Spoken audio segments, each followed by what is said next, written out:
So, good evening, welcome, नमस्कार। Doctor उदिशा और पूरी साई करुणा मिशन टीम की ओर से आज इस सत्र में मैं आपका स्वागत करता हूं। आज का टॉपिक बड़ा इंटरेस्टिंग है। टॉपिक है म्यूचुअल सेटलमेंट। तो हमने म्यूचुअल सेटलमेंट बिजनेस में सुना है, हमने कोर्ट में सुना है। अक्सर कोर्ट केसेस में म्यूचुअल सेटलमेंट की बात हम सुनते हैं, जहां पे भी हमारे किसी न किसी तरह के विवाद हैं, कॉम्प्लिकेशंस हैं, उस संदर्भ में म्यूचुअल सेटलमेंट टर्म हमने सुना है। बट पहली बार शायद स्पिरिचुअल कॉन्टेक्स्ट में हम ये टर्म सुन रहे हैं, म्यूचुअल सेटलमेंट, या फिर ऐसा कह सकते हैं कि म्यूचुअल सेटलमेंट का जो स्पिरिचुअल पर्सपेक्टिव है उसको आज समझने की कोशिश करेंगे। सो आई होप कि आप सबको मजा आएगा, you will enjoy this session, और साथ साथ में हमको कुछ आंसर्स मिलेंगे जो हम ढूंढ रहे हैं। तो पहले एक बार ये समझ लेते हैं कि आज हम करने क्या वाले हैं। तो आज हम सिंपल एक मेडिटेशन करेंगे।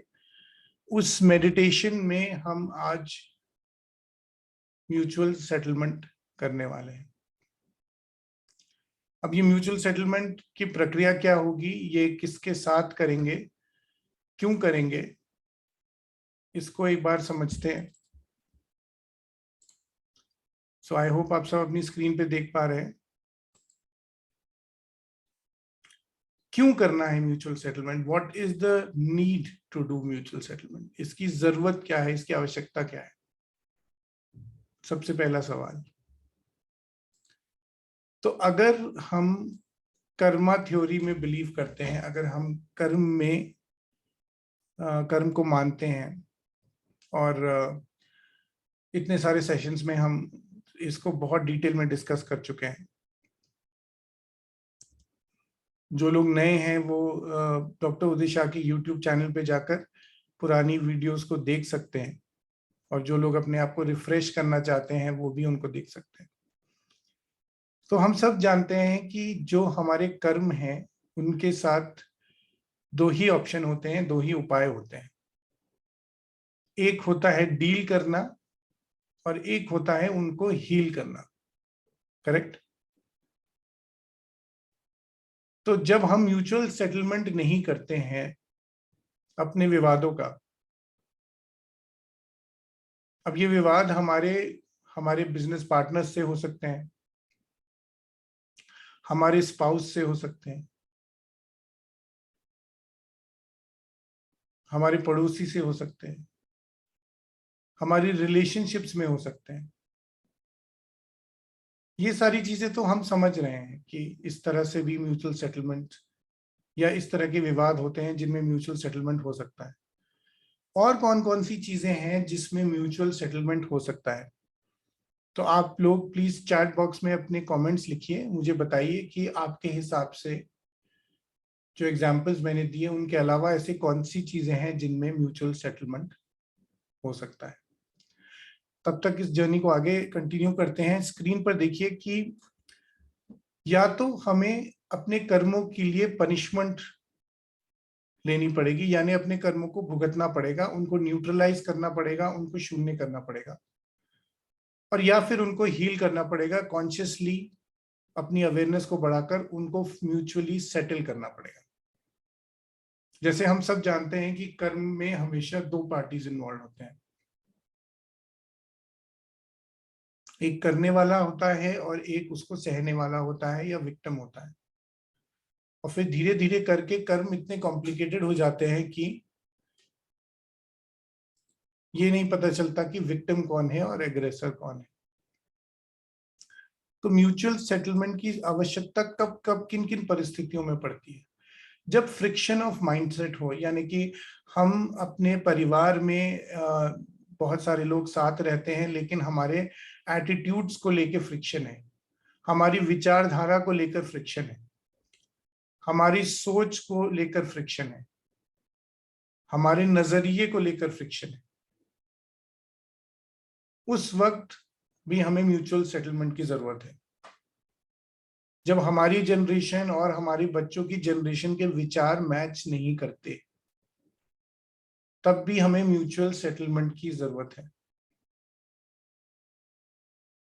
मिसमैच ऑफ एनर्जी, तो ये चीजें हम आसानी से समझ सकते हैं कि जब किसी की व्यक्ति की एनर्जी लो होती है, किसी की हाई होती है, तब हमें म्यूचुअल सेटलमेंट की जरूरत पड़ती है, क्योंकि हमारी एनर्जी किसी व्यक्ति के साथ, किसी जगह के साथ, किसी परिस्थिति के साथ मैच नहीं करती।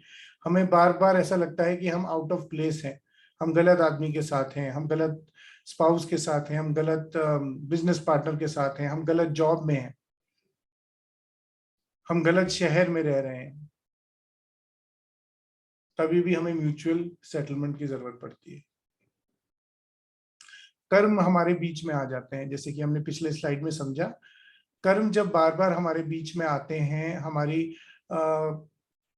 मैनिफेस्टेशंस को पूरा नहीं होने देते, जैसे कि कल नीतू मैम ने अपने सेशन में समझाया कि हम कुंडलिनी बढ़ा करके मैनिफेस्ट तो कर लेते हैं, पर उसको एंजॉय नहीं कर पाते क्योंकि कर्म बीच में आते हैं। तो जब कर्म बीच में आने लगते हैं किसी भी चीज को एक्सपीरियंस करने में, किसी भी चीज को एंजॉय करने में, तब आपको म्यूचुअल सेटलमेंट की जरूरत पड़ती है। और इसी तरह से जब हम अपने हॉरोस्कोप को देखते हैं, तो हमारे हॉरोस्कोप में जो दोष हैं, जो वास्तु दोष है या प्लैनेट्स के दोष हैं, जैसे कि मंगल दोष है, शनि दोष है, काल सर्प दोष है, पितृ दोष है, इसमें भी हमको म्यूचुअल सेटलमेंट की जरूरत है। तो हमें सिर्फ लोगों के साथ म्यूचुअल सेटलमेंट नहीं करना है, एक्चुअली हमें उन 5 एलिमेंट्स के साथ भी सेटलमेंट करना है, उन 5 तत्वों के साथ भी सेटलमेंट करना है, हमें उन प्लैनेटरी फोर्सेस के साथ भी सेटलमेंट करना है। हमें हर एक वस्तु, हर एक व्यक्ति, हर एक एनर्जी के साथ सेटलमेंट, म्यूचुअल सेटलमेंट करना ही पड़ता है। अब ये किस तरह से हो सकता है, किस किस मोड से, what is the mode of mutual settlement? तो 1-to-1 in person mutual settlement, जो कि नॉर्मली हम अपने जीवन में करते ही हैं। जो भी लोग स्पिरिचुअल प्रैक्टिस नहीं करते हैं, वो 1-to-1 सेटलमेंट करने में ही लगे हुए हैं। पिछले जन्मों से जो बैगेज लेकर के आए थे, उसको नलिफाई करने में लगे हुए हैं। करेक्ट? अभी birth after birth after birth इतना बैगेज हो गया है कि हमें यही समझ नहीं आता कि किसके साथ हमारा क्या कर्म है, किसके साथ कब कर्म खत्म हो गए, कब लेसन पूरे हो गए और आगे बढ़ने का समय आ गया, कब हमारे को अपने पैटर्न्स को चेंज करना पड़ रहा है, हम नहीं समझ पा रहे हैं। और इसीलिए हम सब किसी ना किसी लेवल पे परेशान हैं, इसीलिए हमें स्पिरिचुअल प्रैक्टिस की जरूरत पड़ती है। 1-to-1 सेटलमेंट तब हो सकता है फिजिकल प्लेन में, जब दोनों पार्टीज बहुत स्पिरिचुअली इवॉल्व हो।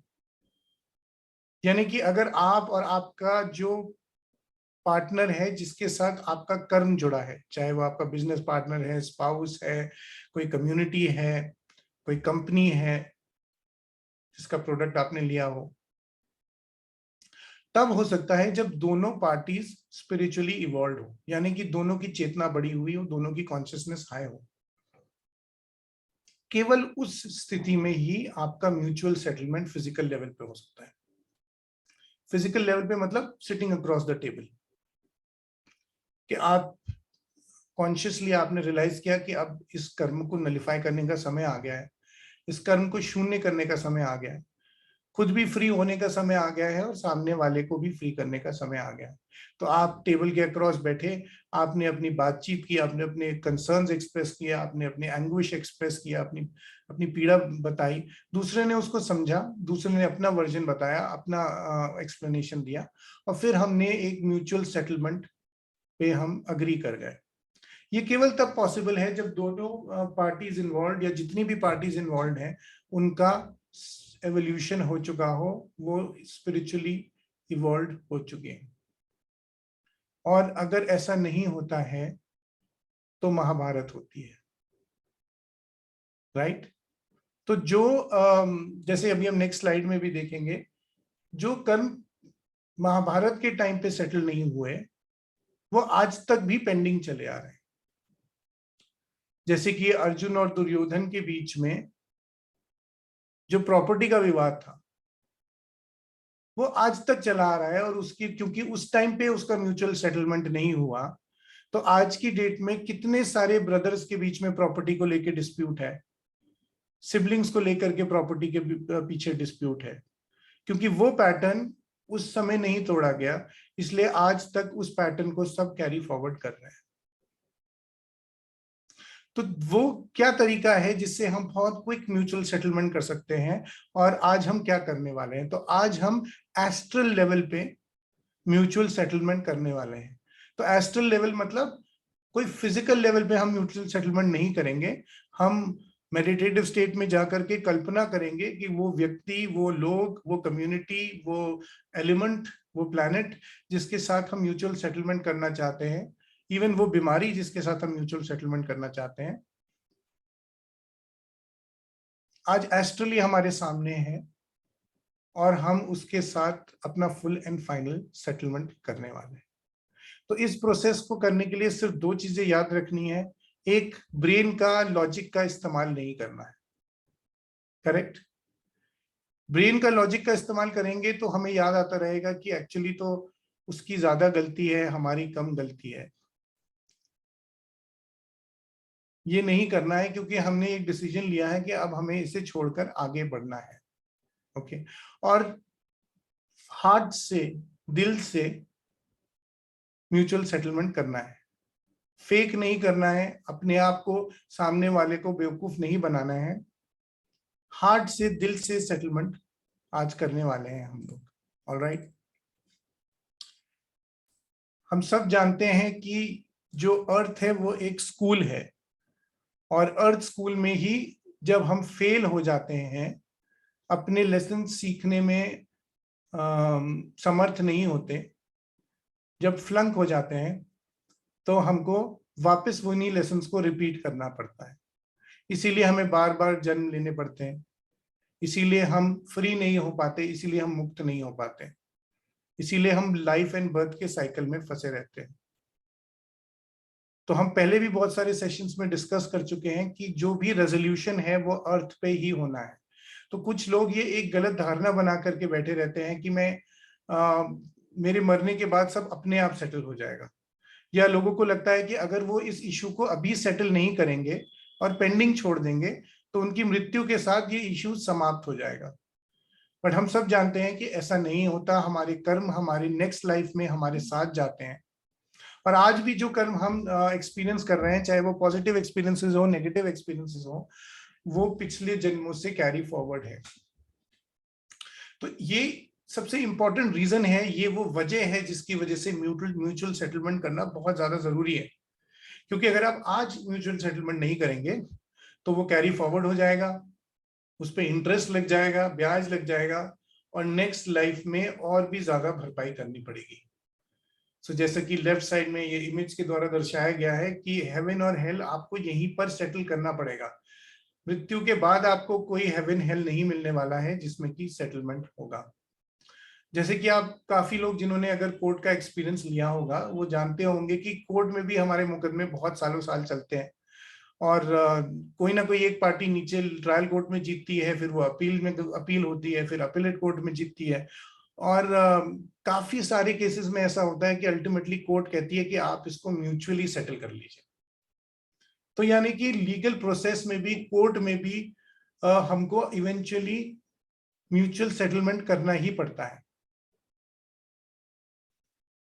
म्यूचुअल सेटलमेंट हम क्यों नहीं करते? क्योंकि हमारी ईगो हमको अलाउ नहीं करती, क्योंकि हमें लगता है कि सामने वाले व्यक्ति ने हमारे साथ बुरा किया है, सामने वाले व्यक्ति ने हमारे साथ गलत किया है, इसलिए हम म्यूचुअल सेटलमेंट नहीं करते।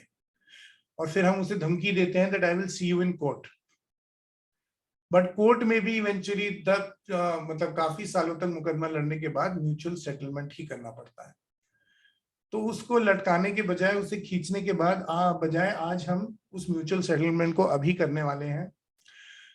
एक और एग्जाम्पल, बड़ा इंटरेस्टिंग एग्जाम्पल है जो सर ने दिया कि डिजीजेस के साथ भी हमें म्यूचुअल सेटलमेंट करना पड़ता है। यानी एक अलग तरीका है म्यूचुअल सेटलमेंट को देखने का कि डॉक्टर हमें समझाते हैं कि आप अपना लाइफस्टाइल चेंज कीजिए। अगर आपको कोई पर्टिकुलर बीमारी हुई है, अगर आपको कोई पर्टिकुलर हेल्थ प्रॉब्लम है, हेल्थ इश्यू है, तो आपको उसकी करेक्शन करनी जरूरी है। और करेक्शन करने का मतलब है कि उस प्रॉब्लम के साथ, उस इश्यू के साथ, उस डिजीज के साथ म्यूचुअल सेटलमेंट करना। और जब हम म्यूचुअल सेटलमेंट नहीं करते हैं तो आप सब जानते हैं कि फिर वो डिजीज एग्रीवेट हो जाती है, बढ़ जाती है, और भी ज्यादा जटिल हो जाती है, कॉम्प्लिकेटेड हो जाती है, और फिर हमें पनिशमेंट मिलती है। और पनिशमेंट में हमें सफरिंग होती है, फिजिकल लेवल पे सफरिंग होती है, इमोशनल लेवल पे सफरिंग होती है, फाइनेंशियल लेवल पे सफरिंग होती है, क्योंकि डॉक्टर्स और हॉस्पिटलाइजेशन का बिल देने पड़ते हैं। So it is better to do mutual settlement. जो आप स्क्रीन पे देख रहे हैं वो हम ऑलरेडी डिस्कस कर चुके हैं कि अगर महाभारत के टाइम पे ये सेटलमेंट हो गया होता, mutual settlement between the Kauravas and the Pandavas settlement हो गया होता, तो आज की डेट में जो कलेक्टिव मासेस में प्रॉपर्टी को लेकर के झगड़े हैं, शायद वो काफी कम हो जाते हैं, शायद वो शून्य हो जाते हैं। ये एग्जाम्पल है कि जब म्यूचुअल सेटलमेंट को हम डिले करते हैं, जब म्यूचुअल सेटलमेंट को हम टालते हैं, जब म्यूचुअल सेटलमेंट को हम अवॉइड करते हैं किसी भी कारण से, अपनी ईगो की वजह से, अपने घमंड की वजह से, किसी लालच की वजह से, स्वार्थ की वजह से, तो उसका कॉन्सिक्वेंस हम ही को नहीं बल्कि हमारे आने वाली जनरेशंस को भी भुगतना पड़ता है, हमारे पूरे लीनिएज को भुगतना पड़ता है।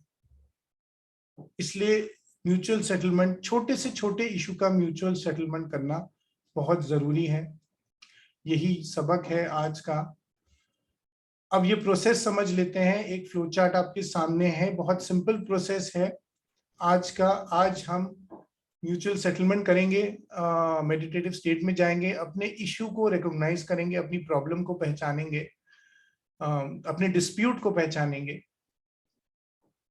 और उसके बाद उसके पीछे की स्टोरी को समझने की कोशिश करेंगे। उसके पीछे क्या कहानी थी, थोड़ा सा याद करेंगे कि किस तरह से वो डिस्प्यूट शुरू हुआ, क्या वो फैक्टर्स थे जिसकी वजह से वो डिस्प्यूट हुआ। और ये चीज याद रखेंगे कि जो कर्म है वो कभी भी इमीडिएटली स्टार्ट नहीं होते, उनके पीछे हमेशा कोई और स्टोरी होती है। जैसे कि डॉक्टर उदिशा हमेशा कहते हैं, there is always a story behind the karma, and there is always a story behind the story. तो कोई ना कोई स्टोरी डेफिनेटली है जो कि पिछले जन्म से चली आ रही है। कभी ना कभी हमने किसी को हर्ट किया है, कभी ना कभी हमने किसी को परेशान किया है, कभी ना कभी हमने किसी ना किसी फॉर्म में किसी को टॉर्चर किया है, इरिटेट किया है। इसीलिए आज हमको कोई ना कोई व्यक्ति वो लेसन दे रहा है। तो उस व्यक्ति पे फोकस ना करके उस प्रॉब्लम पे फोकस करते हैं, उसके पीछे की स्टोरी को समझने की कोशिश करते हैं। और अगर हमें स्टोरी समझ में नहीं आती तो फुल सरेंडर के साथ, फेथ के साथ उसको अपने गुरुओं पे, भगवान पे, ईश्वर पे छोड़ देंगे। आज हम ऑनेस्ट कन्फेशन करने वाले हैं अपने गुरुओं के सामने। जैसे कि आप स्क्रीन पे मौजूद एक इमेज को देख पा रहे हैं। बहुत टाइम पहले एक सेशन किया था हम सब लोगों ने, कोर्ट ऑफ गॉड, अगर आप में से किसी ने अटेंड किया होगा। और एक और सेशन था जो सर ने मुझे दिया था, वो था फैमिली कॉन्स्टलेशन। ये दोनों सब उसी की क्रम में है आज ये म्यूचुअल सेटलमेंट। क्योंकि आज हम सब कन्फेस करेंगे। सबसे पहले हम अपनी गलतियों को भी ऑनेस्टली कन्फेस करेंगे। कब कब हमने ईगो को पकड़ के रखा, कब कब हमने घमंड को पकड़ के रखा, कब कब हमने ग्रीड को पकड़ के रखा, कब कब फियर की वजह से हमने सेटलमेंट नहीं किया या नहीं होने दिया। उसके बाद हम दूसरे पर्सन को एनालाइज करेंगे, जो उसकी गलतियां हैं उसको एनालाइज करेंगे, और पूरे प्रोसेस में कल्पना करेंगे कि हमारे गुरु हमारे साथ हैं, उनकी मौजूदगी में एक तरफ हम खड़े हैं, एक तरफ वो दूसरा व्यक्ति खड़ा है, वो प्रॉब्लम खड़ी है। वो एलिमेंट खड़ा है, वो प्लैनेट खड़ा है, और हम क्षमा लेंगे भी और क्षमा देंगे भी। और फाइनली कि आज हम इस डिस्प्यूट को, इस प्रॉब्लम को म्यूचुअली सेटल कर देंगे। So for the purpose of this meditation हम दो इश्यूज को लेकर के चलेंगे। कोई भी दो इश्यूज आप इस समय अपने आप इंट्रोस्पेक्ट कर सकते हैं। कोई भी ऐसे दो इश्यूज जिसको आपको लगता हो कि आपको म्यूचुअल सेटलमेंट की आवश्यकता है, रिक्वायरमेंट है, उन दो इश्यूज को आइडेंटिफाई कर लीजिए, पहचान लीजिए। उन्हीं को लेकर के आज हम ये प्रैक्टिकल करने वाले हैं, ये एक्सपेरिमेंट करने वाले हैं। So I hope you all are ready. So we will start with the meditation now. जो लोग ब्रेक लेना चाहते हैं वो एक क्विक ब्रेक ले सकते हैं, पानी पी सकते हैं, वॉशरूम जा सकते हैं, और उसके बाद हम कोई रफली अबाउट 30 to 40 मिनट्स का मेडिटेशन करेंगे।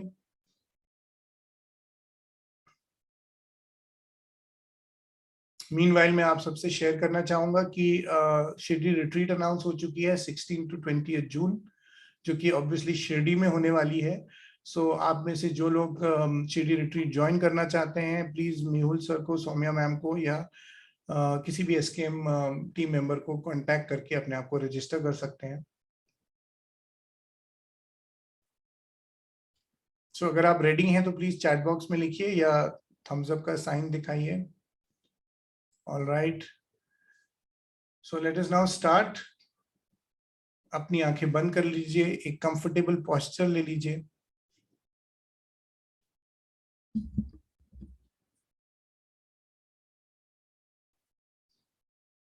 कोई भी एक ऐसी पोजीशन जिसमें आप कंफर्टेबल महसूस करते हो।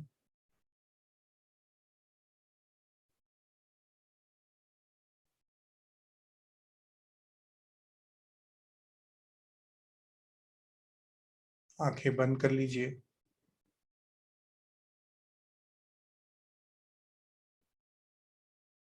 ध्यान को अपने अंदर फोकस करना है, फोकसिंग ओनली इनवर्ड्स। अपने भीतर, अपने शरीर में होती हुई गतिविधियों को, हलचल को देखिए।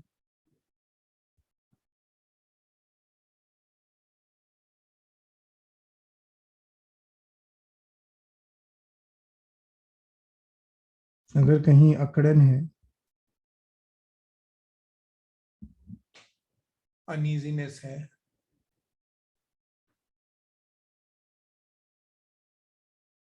तो उसको रिजॉल्व कर लीजिए। अगर आपको पोस्चर बदलना हो, पोस्चर बदल सकते हैं।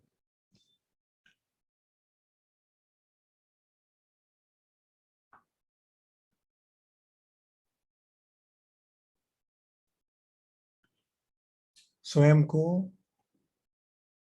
रिलैक्स होता हुआ, शरीर को लूज, लिम्प होता हुआ, रिलैक्स होता हुआ महसूस कर सकते हैं।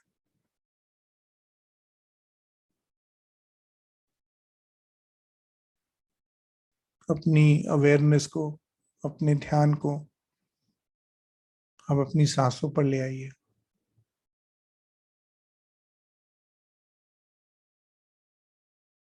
बस सांसों को ऑब्जर्व करना है। अंदर जाती हुई सांस,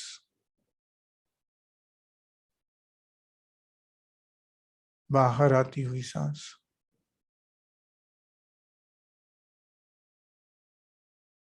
उसकी गति को देखिए।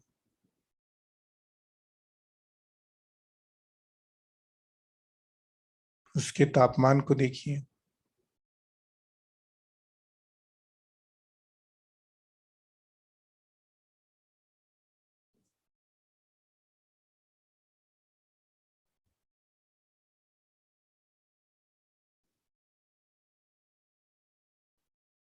सांसों के बीच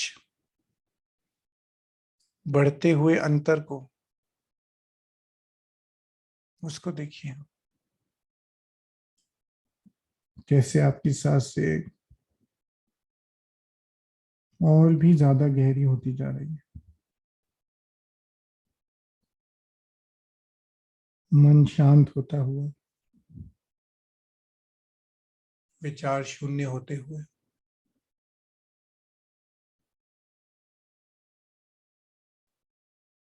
अपने ध्यान को धीरे धीरे अब अपने अनाहत चक्र पर लेकर आइए, अपने हार्ट सेंटर पर।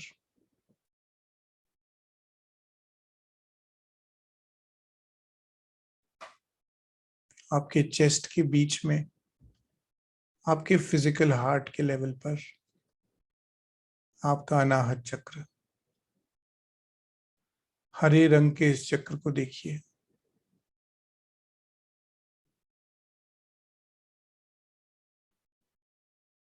अपने हार्ट सेंटर में, अपने अनाहत चक्र में बढ़ते हुए प्रेम को,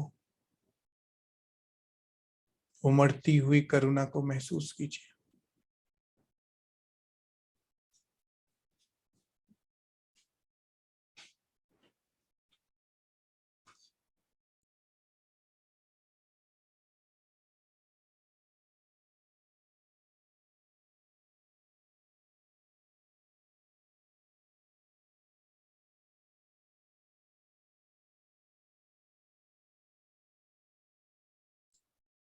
Allow your heart center to expand more and more and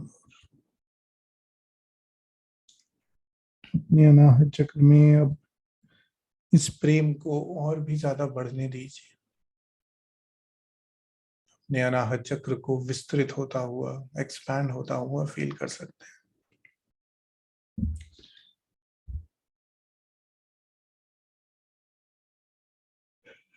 और भी ज्यादा विस्तृत होता हुआ, और भी ज्यादा एक्सपैंड होता।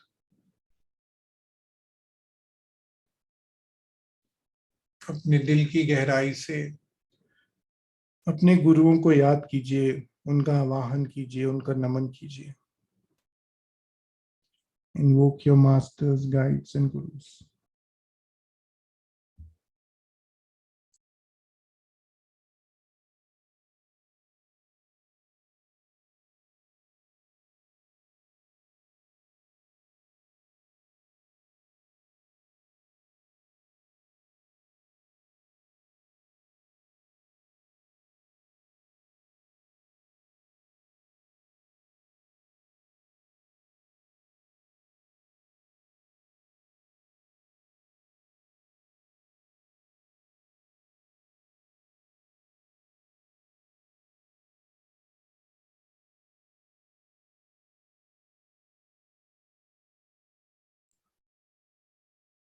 अपने ध्यान को अपने थर्ड आई चक्र, अपने आग्नेय चक्र पर लेकर आइए।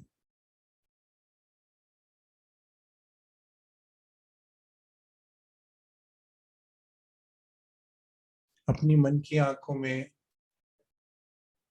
कल्पना कीजिए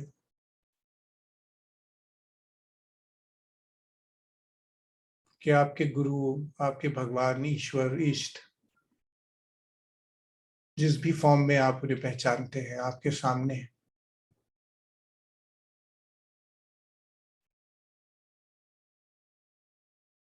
और उनके सामने ही आप खड़े हैं।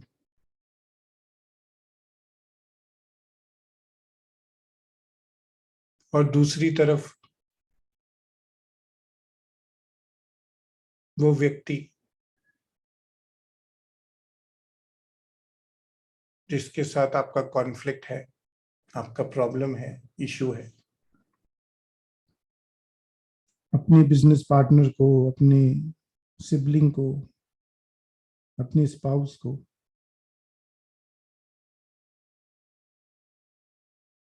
अपने राइवल को, अपने ऑपोजिट पार्टी को दूसरी तरफ खड़ा हुआ देखिए।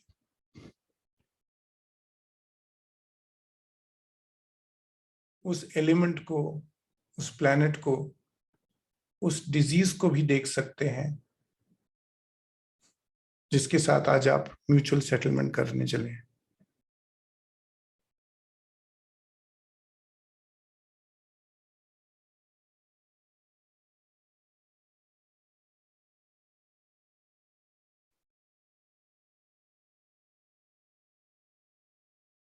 अपने गुरुओं के, भगवान के, ईश्वर के सामने दिल की गहराई से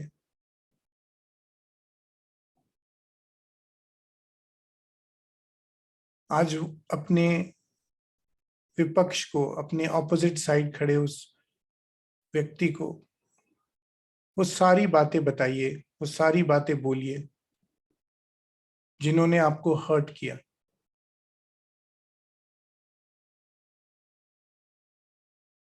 चाहे वो उस व्यक्ति के कहे हुए वर्ड्स हों, शब्द हों,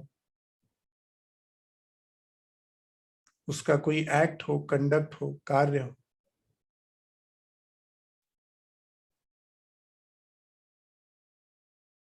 उसका कोई जेस्चर हो,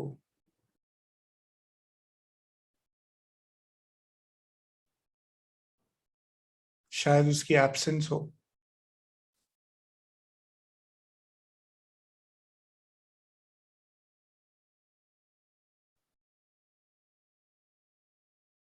उसने आपके साथ दुर्व्यवहार किया हो, बदसलूकी की हो, बदतमीजी की हो, आपको दुख दिए हो, दर्द दिए हो, पीड़ा दी हो।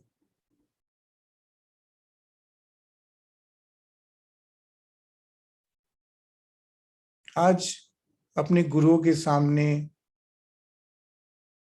ये सारी बातें उस व्यक्ति को कहिए, उसे एक्सप्रेस कीजिए, बिना कुछ हेजिटेट किए, बिना कुछ संकोच किए सारी बातें कह दीजिए।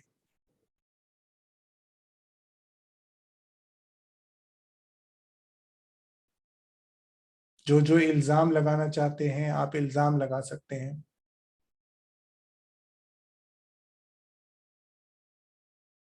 अपने दर्द को बयां कर सकते हैं, अपनी पीड़ा को एक्सप्रेस कर सकते हैं, अपनी सफरिंग को एक्सप्रेस कर सकते हैं। आपके गुरुओं के आशीर्वाद में, उनकी सेफ्टी में आप मौजूद हैं। You are absolutely safe. जो भी मन में आ रहा है सब कह दीजिए।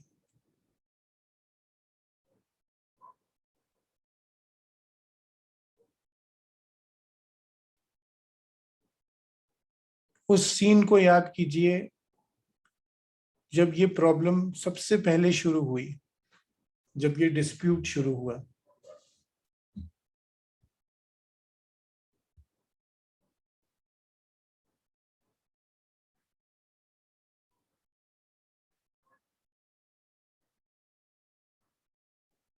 उसको ऑब्जर्व कीजिए।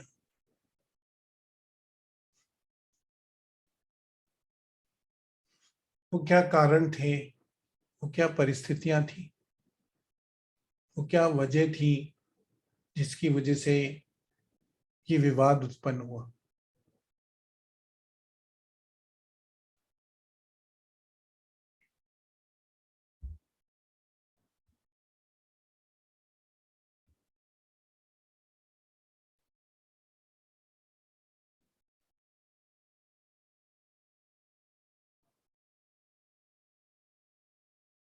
अगर आपको लगता है कि सामने वाले व्यक्ति की वजह से, उसकी गलतियों की वजह से ये विवाद हुआ, तो उसको कह दीजिए। Express yourself completely now.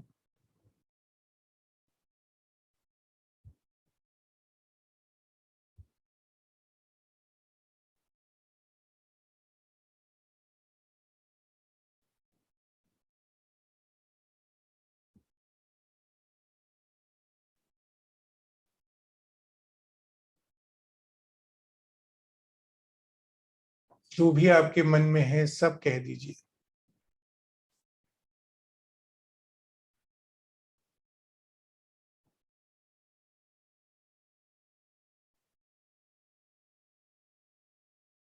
Social norms की वजह से, समाज के नियमों की वजह से शायद कभी ये बातें अनकही रह गई हों। अपने गुरुओं के सामने सब कह डालिए। उनके प्रोटेक्शन में सब कुछ बोल दीजिए।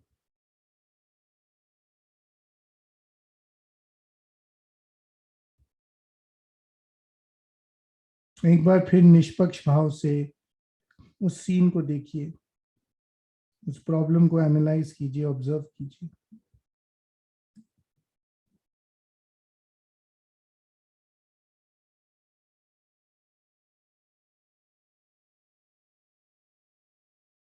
और इस वास्तविक सच को एक्सेप्ट कीजिए, इस ट्रूथ को एक्सेप्ट कीजिए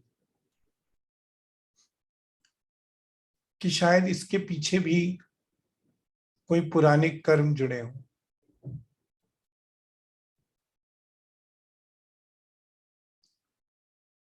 उस व्यक्ति के उस एक्शन के पीछे, उसके मिसबिहेवियर के पीछे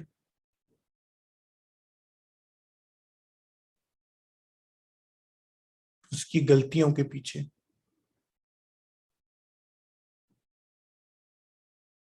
शायद कोई पेंडिंग कर्मा हो,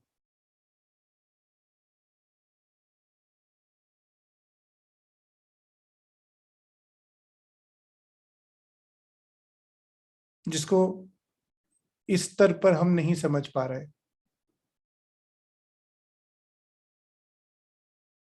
पर हमारे गुरुओं को, हमारे भगवान को सब मालूम है।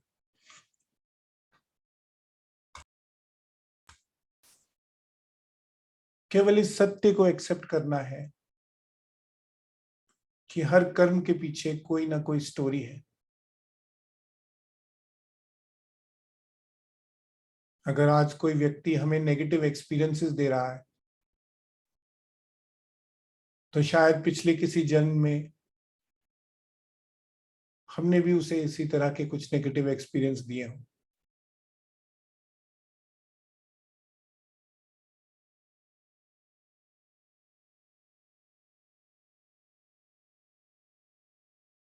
इस सत्य को पूरी तरह से अपने हृदय में, अपने दिल की गहराई से एक्सेप्ट कीजिए।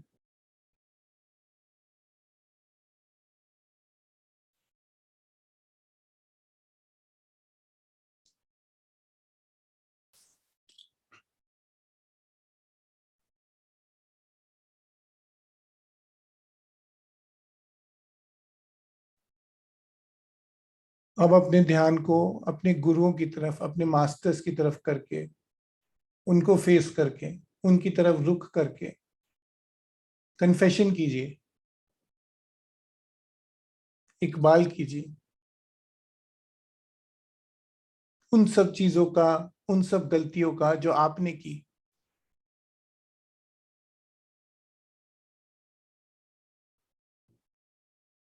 जब आपने गुस्से में आकर रिएक्ट किया,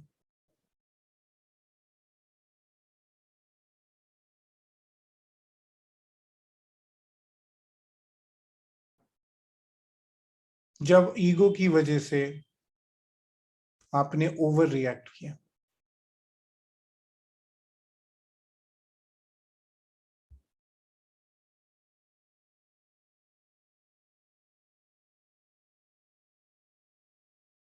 जब आपने उस व्यक्ति को हेट किया,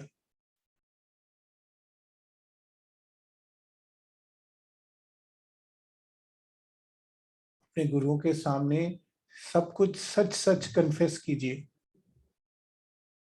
जो जो गलतियां आपसे हुई,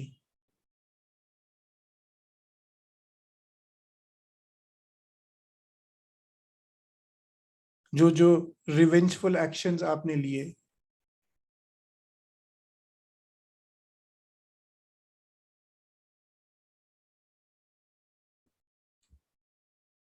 शायद आपने भी कुछ झूठ बोले,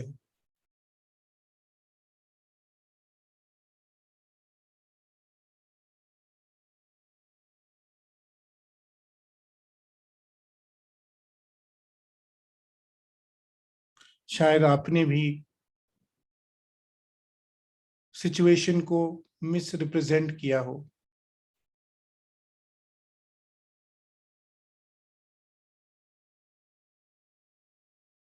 शायद आपने भी अपनी पावर को मिसयूज किया हो।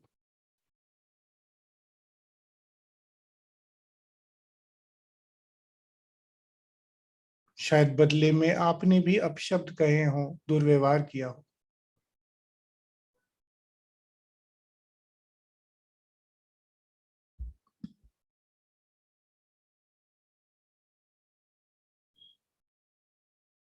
अपनी सारी गलतियों के लिए अपने गुरुओं से, भगवान से, ईश्वर से क्षमा याचना करेंगे। अपने उस ओपोनेंट से, ऑपोजिट पार्टी से क्षमा याचना करेंगे। अपनी दिल की गहराई से बोलिए, I am sorry, please forgive me, I love you and I thank you. I am sorry, please forgive me, I love you and I thank you. I am sorry, please forgive me, I love you and I thank you. जाने अनजाने में मुझसे जो गलतियां हुई उनके लिए मैं क्षमा याचना करता हूँ, करती हूँ। Please forgive me. अपने गुरुओं से, भगवान से, अपने उस ऑपोजिट पार्टी से, ओपोनेंट से माफी मांगते हुए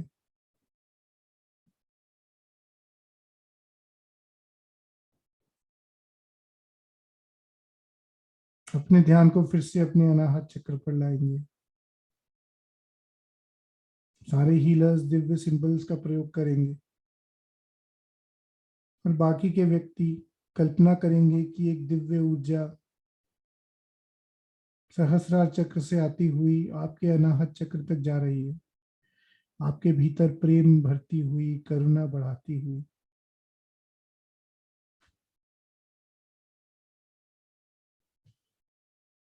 आप समझ चुके हैं कि जो भी डिस्प्यूट था, जो भी विवाद था, जो भी इशू था, जो भी प्रॉब्लम थी, जो भी बीमारी थी, वो सिर्फ एक एक्सपीरियंस था, एक लेसन था।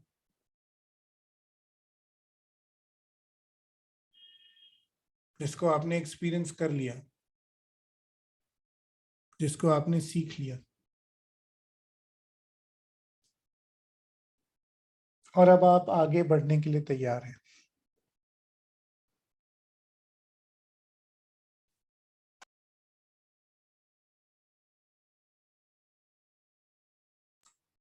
अपने गुरुओं के आशीर्वाद के साथ,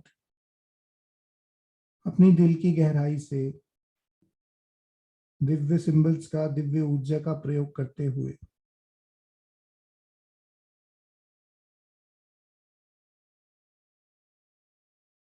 अब उस व्यक्ति को, उस सिचुएशन को, उस एलिमेंट को, उस डिजीज को क्षमा करेंगे। जो पीड़ा हमें उस बीमारी की वजह से हुई, जो दुख उस व्यक्ति ने हमें दिए,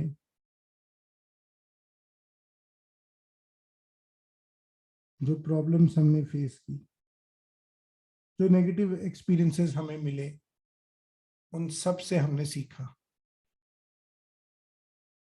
उन सब से हमारी आत्मा का विकास हुआ, हमारी सोल का एवोल्यूशन हुआ, हम एक कदम आगे बढ़ पाए।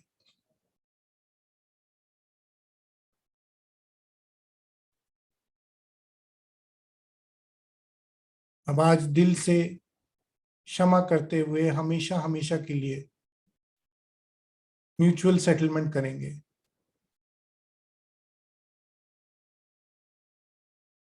अपने दिल की गहराई से उस व्यक्ति को बोलिए, उस बीमारी को बोलिए, उस परिस्थिति को बोलिए, I forgive you, I forgive you, I forgive you. मैं तुम्हें क्षमा करता हूं, करती हूं। मैं तुम्हें क्षमा करता हूं, मैं तुम्हें क्षमा करता हूं।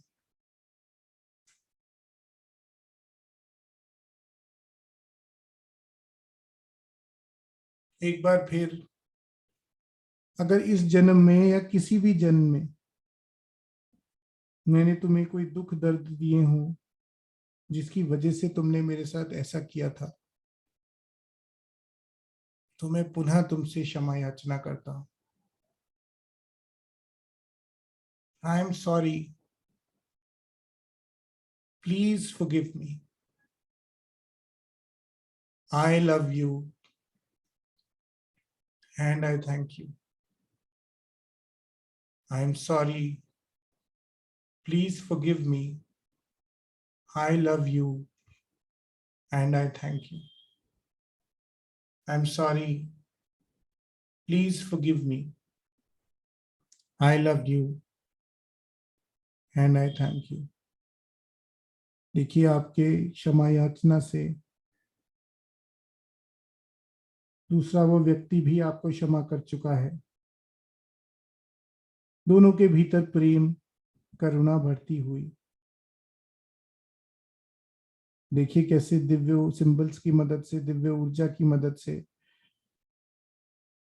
आपके हार्ट सेंटर से निकलती हुई एक पिंक रे ऑफ लाइट, एक कॉर्ड के जैसे, एक रे ऑफ लाइट के जैसे आपके हृदय से निकलकर सामने वाले व्यक्ति के हृदय तक पहुंच रही है।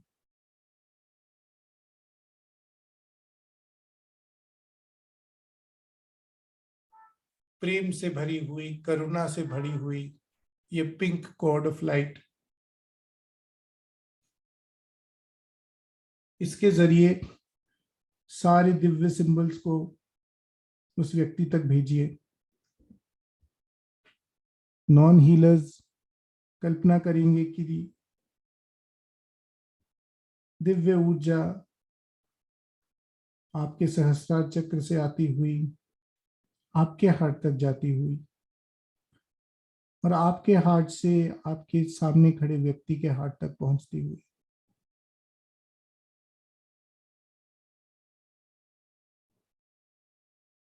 आप दोनों के बीच अब हमेशा हमेशा के लिए प्रेम की ये कॉर्ड इस्टेब्लिश हो चुकी है। बच्चे कुछ ये सारे गिले शिकवे भी अब इस प्रेम के अंदर, इस करुणा के भीतर डिसॉल्व हो रहे, समाप्त हो रहे, शून्य हो रहे।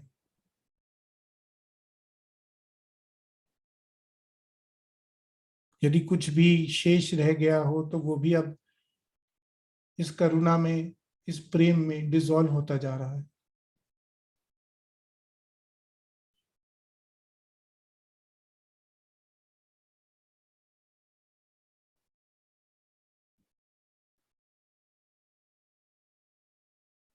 हमेशा हमेशा के लिए आपका इस व्यक्ति से, इस बीमारी से, इस समूह से, इस प्रॉब्लम से, इस एलिमेंट से, इस प्लैनेट से हमेशा हमेशा के लिए म्यूचुअल सेटलमेंट हो गया है।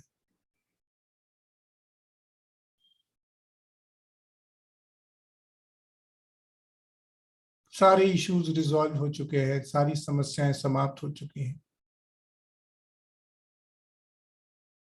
सारा कर्म अब नलिफाई हो चुका है, हील हो चुका है, शून्य हो चुका है।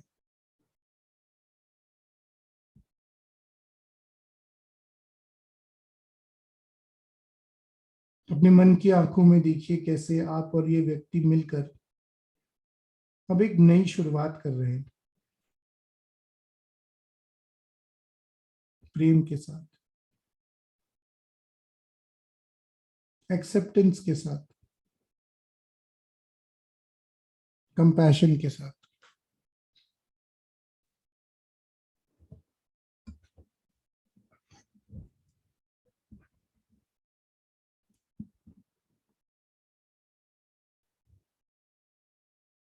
आप अब कर्म के बंधन से मुक्त हो चुके हैं। अब आपके भीतर केवल प्रेम का बंधन है, करुणा का बंधन।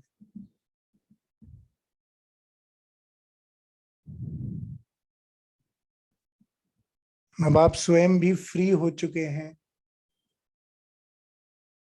और अपने साथी को भी फ्री कर चुके हैं।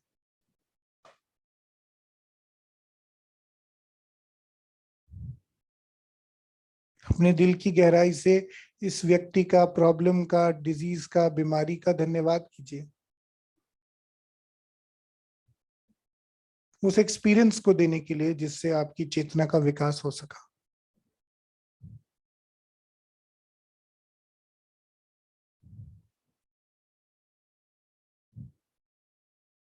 अपने गुरुओं का, भगवान का, ईश्वर का, इष्ट का धन्यवाद कीजिए जिनकी मौजूदगी में आज ये म्यूचुअल सेटलमेंट हो सका।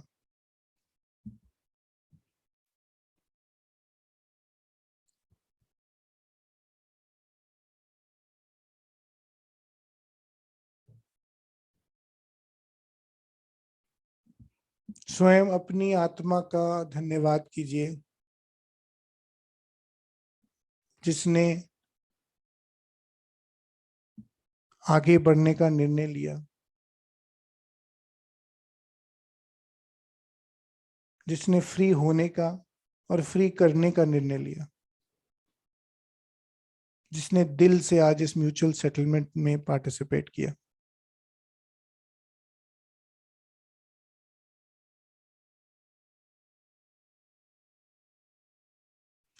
कृतज्ञता की भावना के साथ, with a feeling of deep gratitude,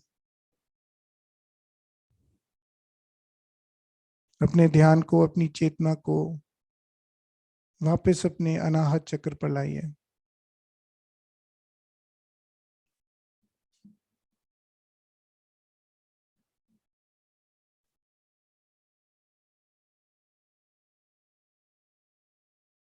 अपनी सांसों को, उनके आवागमन को एक्सपीरियंस कीजिए, महसूस कीजिए।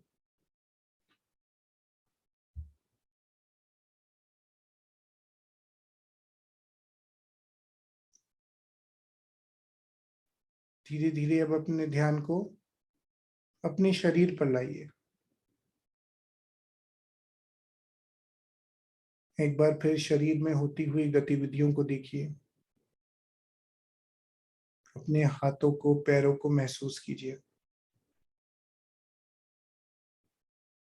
आसपास के तापमान को,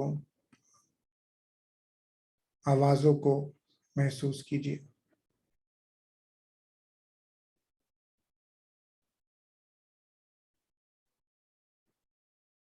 धीरे धीरे से अपने हाथों की, पैरों की उंगलियों को चलाइए।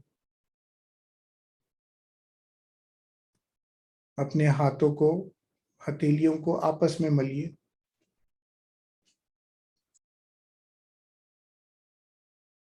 और अपनी आंखों के ऊपर रख दीजिए।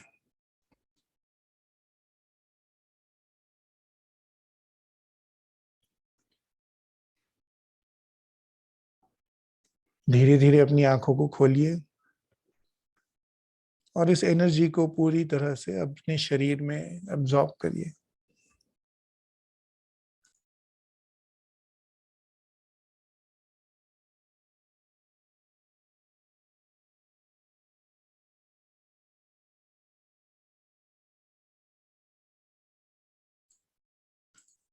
जब भी आपको लगे कि आप पूरी तरह से तैयार हैं, तो धीरे से अपनी आंखें खोल लीजिए।